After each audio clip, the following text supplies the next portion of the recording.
kita sedang menjalankan satu usaha untuk mengenalkan jentera-jentera moden kepada seluruh ahli-ahli pesawah petani di Langkawi dengan kita memulakan satu program atau projek tanaman padi di Kampung Ewa seluas 110 pelong yang dulunya terbiar selama lebih kurang 10 tahun. Alhamdulillah, projek ini mendapat sambutan yang kita paling seronok adalah daripada sambutan daripada anak-anak muda.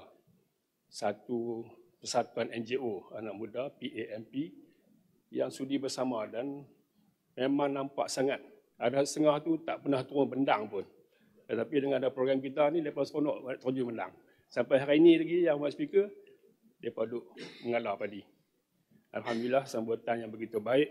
Dan inilah antara usaha-usaha kerajaan negeri dalam kita mengambil minat ataupun menarik minat anak muda untuk menceburi dalam bidang pertanian khususnya padi. InsyaAllah, kerajaan negeri juga berhasrat untuk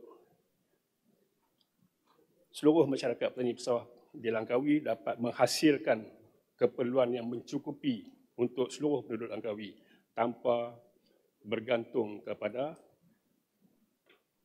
hasil-hasil daripada luar. Tak perlu nak import dah daripada darat ke, Siam ke manakah.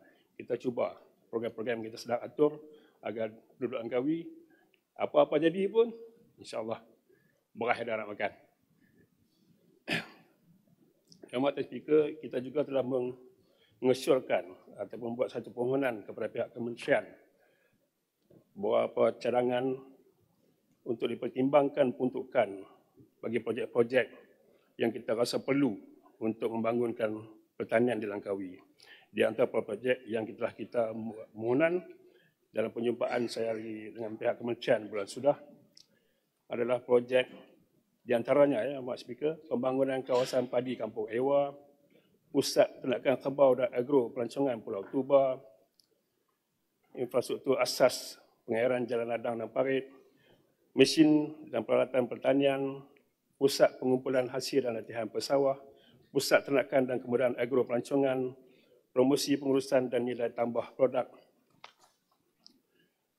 mesin-mesin peralatan traktor, mesin menuai, drone, pamayak, sistem tangki baja, peralatan pemprosesan hasil dan gudang simpan.